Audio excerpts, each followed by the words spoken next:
The Colombian government and the National Liberation Army agreed on a new 6-month extension of the bilateral national temporary ceasefire. In Palestine, the Israeli regime committed 12 massacres on the 123rd day of its relentless siege of Gaza, killing 107 people and wounding 143 others. And in Senegal, the opposition denounced a constitutional coup following the postponement of the February 25th presidential elections. Hello, welcome to From the South. I'm Luis Alberto Matos from the TeleSUR studios in Havana, Cuba. We begin with the news. On Monday in Havana, the Colombian government and the National Liberation Army agreed on a new 6-month extension of the bilateral national and temporary ceasefire.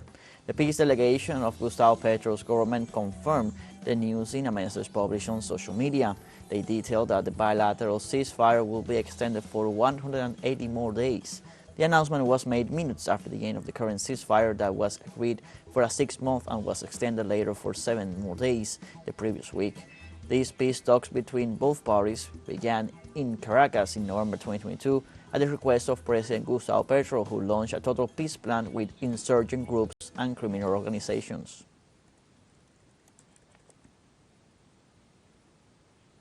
The President of Colombia, Gustavo Petro, also reiterated his denouncement against a campaign of political prosecution that seeks to provoke a coup d'etat against him.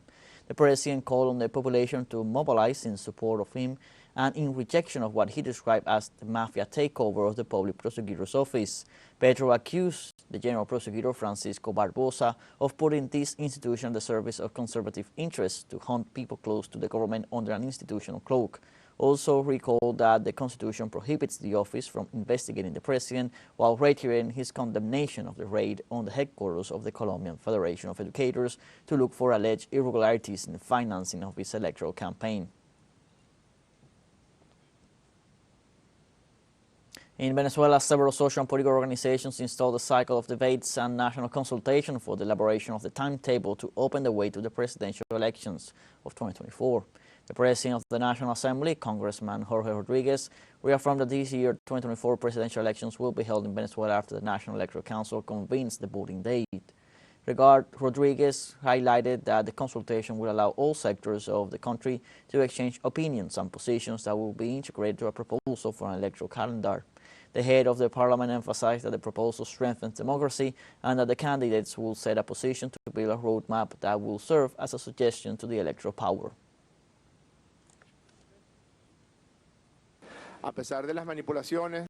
In spite of the manipulations that have been noted in some of the media, let us, you and all of us, be certain that this year, 2024, as our Constitution states, the corresponding presidential elections will be held so that the person elected by the people of Venezuela as constitutional president of our republic will take office on January 10, 2025. Venezuelan President Nicolas Maduro described as successful the public consultation called for by the National Assembly. The Venezuelan head of state indicated the consultation began on a good footing and affirmed that it will serve to submit an electoral schedule to the National Electoral Council for the best implementation and organization of the 2024 presidential elections. Maduro stressed that once the electoral body determines the definitive date, the elections will be held despite any attempt to destabilize or impede them. The President praised the candidates and pre-candidates' ideas and proposals to set up the schedule and reiterated that the dialogue and the national consensus were the main ways to guarantee the stability of the country.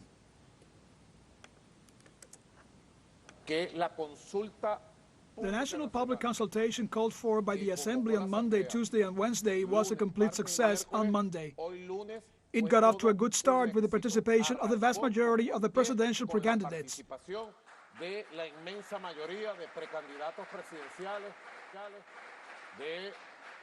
90% of the legally registered political parties that have a card in the CNE participated, and they will participate in these elections. I think there have been good proposals.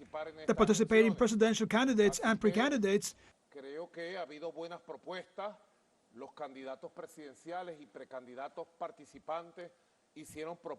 made proposals for dates for issues of organization and logistics. I think this is the method. The method is the national dialogue, the national consensus. the national understanding.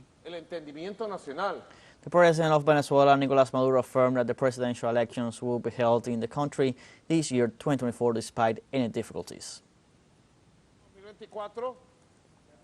This 2024 is a year of presidential elections. Some do not want there to be elections. And I modestly tell them, seeing the success of this public consultation from the National Assembly, for the chronogram, the proposed electoral chronogram will be published.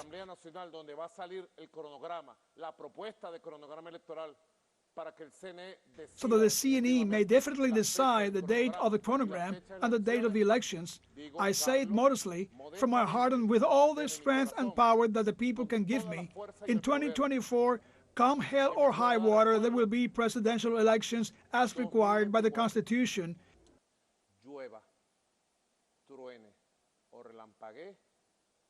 And neither the last names that people can give me, neither the surnames, nor the tantrum, nor the sabotage will stop the elections in Venezuela. No one will be able to stop the people of Venezuela. In Cuba, the 14th International Congress on Higher Education opened with the attendance of Cuban President Miguel Díaz-Canel. The forum, convened weeks ago by the Cuban Ministry of Higher Education, will be held until February 9th, where 2,000 personalities and experts from 40 countries are expected to attend. Congress provides an opportunity to forge alliances and cooperation links and will continue the line of contributions to take on the challenges of the 2030 Agenda. Brazilian theologian, educator, and writer Frei Beto gave a lecture on social media and education at one of the Congress activities. Let's take a short break, but remember you can join us on TikTok at TeleSUR English, where you will find news in different formats, news updates, and much more. Other stories coming up. Stay with us.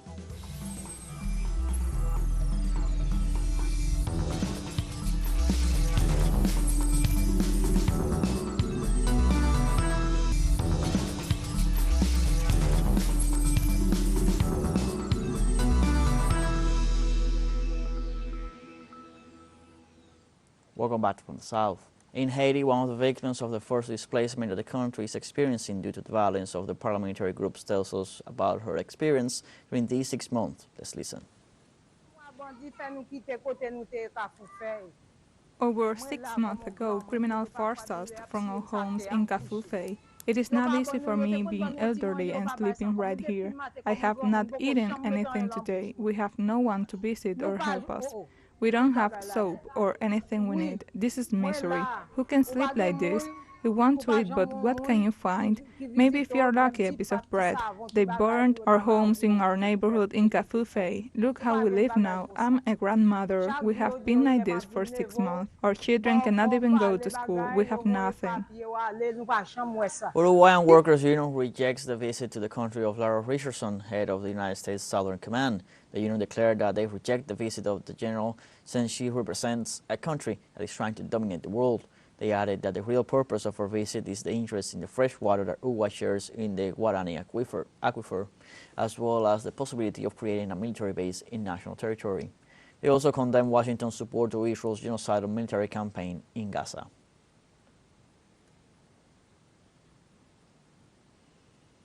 In Argentina, dozens gathered in the vicinity of the Human Capital Ministry headed by Sandra Petobello to demand food.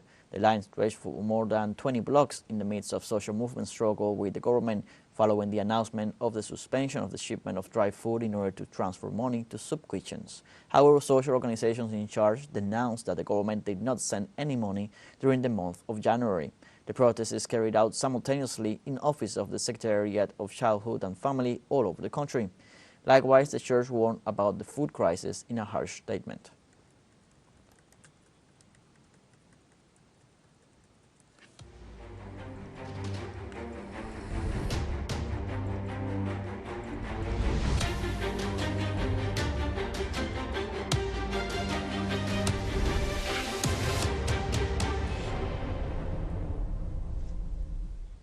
The Palestinian Health Authorities announced on Tuesday that in the last 24 hours, the Israeli occupation army committed 12 massacres, killing 107 people and wounded 143 in the Gaza Strip. In the framework of the 123rd days of total siege on the Palestinian population, Israel intensified its air, land and sea attacks on several areas of the coastal enclave. In this regard, local authorities highlight that Zionist attacks targeted civilians while shelling a residential apartment in the city of Hamad, northwest of Khan Yunis.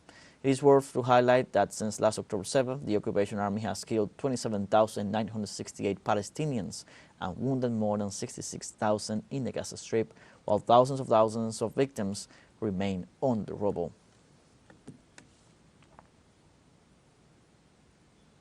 On the other hand, in the north of the Gaza Strip, thousands of families wait for the arrival of food and aid while they try to survive the Israeli attacks.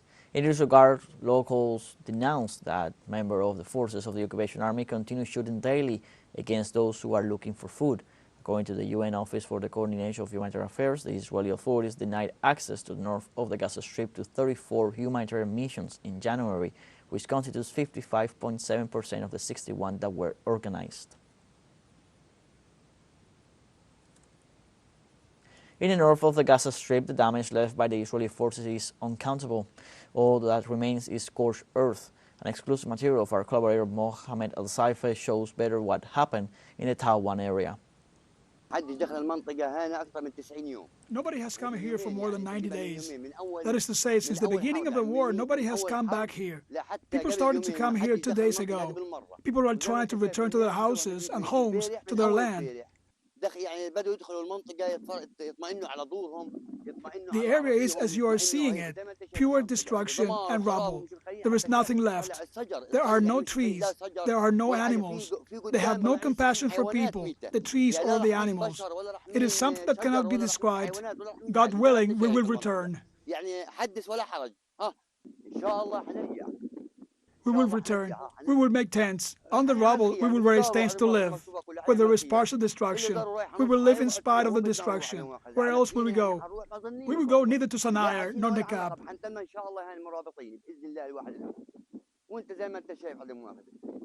Here we will stay resisting with the favor of God, with the permission of the only and almighty God. Since the beginning of the war, the people have been returning for 3 days to see how their houses and lands are. They left nothing. I have a neighbor who had planted onions. Even the onions were destroyed. They destroyed everything that was on the land with their bulldozers. Iran's supreme leader Ayatollah Ali Khamenei called on Muslim nations to cut economic ties with Israel. His comments come as the US and Britain struck more Houthi targets in Yemen in a second wave of assaults. The elite, namely scholars, politicians and journalists, are seeing what is happening in Gaza. They are seeing what a blow America is dealing to humanity by supporting the Zionist regime. They must create public demand to make inevitable for governments to deal the decisive blow to the Zionist regime. What is that decisive blow? We're not asking them to enter war with Israel, because they won't. And it's not possible to do so for many of them. But they can cut economic ties with Israel. 18 Palestinian children in need of medical care arrived on Monday morning at the Italian port of La Spezia from the Italian Navy ship Vulcano. The young patients will be distributed among medical facilities in Bologna, Florence, Genoa, and Rome, as was the case for the first 10 children welcomed to Italy on January 29th. Some children had sustained severe injuries and were unable to walk, but all of them were stabilized and none was reported to be in life-threatening danger. Italian Foreign Affairs Minister and Deputy Prime Minister Antonio Tajani said the operation would host 100 Palestinian children in Italian hospitals and added that he hoped there would be more.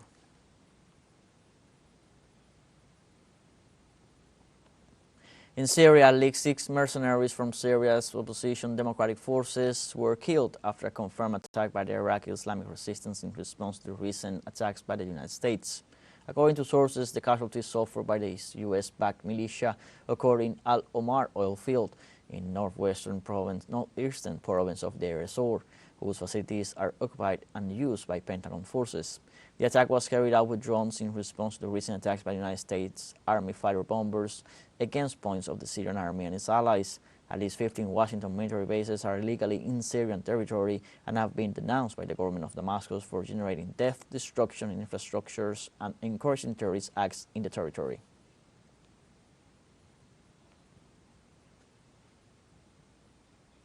We have a second short break coming up, but before we invite you to join our WhatsApp community for our English-speaking audience, you can scan the QR code on screen to join directly and share the link to reach more people.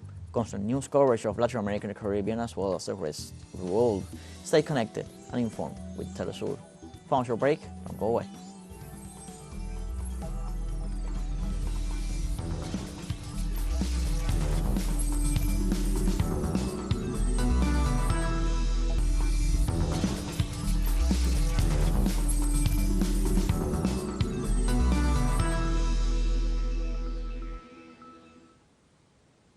Welcome back from the South.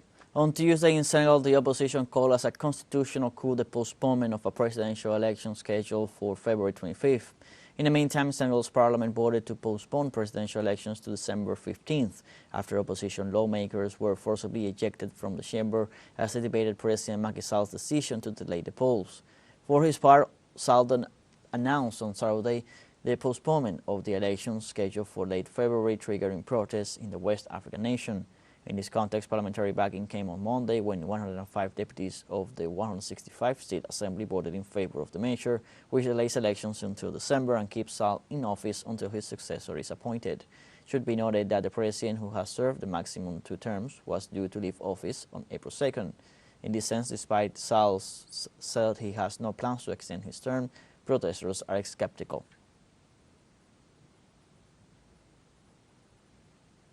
In Turkey, citizens paid tribute to the victims of the February 6, 2023 earthquakes, which left more than 53,000 dead. People from all over the country gathered for memorial ceremonies honoring the memory of those who lost their lives in the disaster. In this context, through social media, President Recep Tayyip Erdogan paid tribute to the victims and stressed that his government is actively working to fulfill its promises to the country, adding that these efforts will continue until all the cities are rebuilt and revitalized. On February 6, 2023, a series of earthquakes hit 11 Turkey provinces, leaving a total of 53,537 people dead and more than 100,000 injured. In Germany, Chancellor Olaf Scholz underlined the importance of closing a long-stalled EU trade deal with South America's Mercosur bloc, saying it carried strategic significance and would boost Europe's growth prospects. German Chancellor Olaf Scholz's statement highlighted the need of such agreements because they are of great geostrategic importance. Scholz also added that the influence of these countries is increasing and that of Europe is decreasing, while on the other hand they must find a way to improve the economic growth prospects of the continent. But France's Prime Minister Gabriel Attal, speaking at the same press conference, insisted that the conditions are not met for an agreement with Mercosur, and the agreement with South America has recently met with fierce resistance from farmers across Europe who have blocked roads to protest their improved incomes and conditions. I think we all agree that we need such agreements because they are of great geostrategic importance. It is not acceptable for us to complain on the one hand that the influence of certain countries is increasing and that of Europe is decreasing, and on the other hand for us not to find ways of improving the prospects for economic growth on our continent through good cooperation, including in economic relations. Negotiations with the Mercosur countries have been going on for 20 years now, and they need to be concluded. For his part, Prime Minister Gabriel Attal stated that for France the conditions for the agreement are not yet met. There are agreements from which, from France's point of view, the conditions have not been met. And I'll say it again. From France's point of view, as the President of the Republic has said, and as I have also had occasion to say, the conditions for the Mercosur agreement have not been met. Dozens of Italian farmers in a tractors convoy started gathering Monday on the edge of Rome, vowing a major demonstration to pressure the government to improve their working conditions. Around 50 tractors from Tuscany headed towards the Via Nomentana, a main road into central Rome, where they were expected Monday evening. Between 1,500 and 2,000 tractors are expected by Friday. The farmers are demanding a meeting with the government minister. They complain that their products are being undercut by cheaper imports from areas outside the European Union, such as North Africa. They are also rejecting rising fuel costs and the impact of the European Union measures designed to protect the environment and counter climate change. In China, as the countdown to the new year begins, anticipation is growing for the Spring Festival Gala 2024, which puts the spotlight on the extraordinary stories of ordinary people. Each year, the Spring Festival Gala, organized by China Media Group, has become synonymous with the traditional celebrations. After concluding the fourth rehearsal, guests in the dazzling studio hall were deeply moved. They consider the gala fosters a sense of unity and joy among viewers. Since its inception in 1983, the gala, also known as Chunwan in Chinese, has become a cultural symbol of Chinese New Year celebrations. The most watched television program in China has become an integral part of the festive season, attracting millions of Chinese and foreign viewers. We have come to the end of this news brief. You can find these and many other stories on our website at telesurenglish.net. You can also join us on our social media, Facebook, X, Instagram, Telegram, and TikTok. For TeleSUR English, I'm Luis Alberto Matos. Thank you for watching.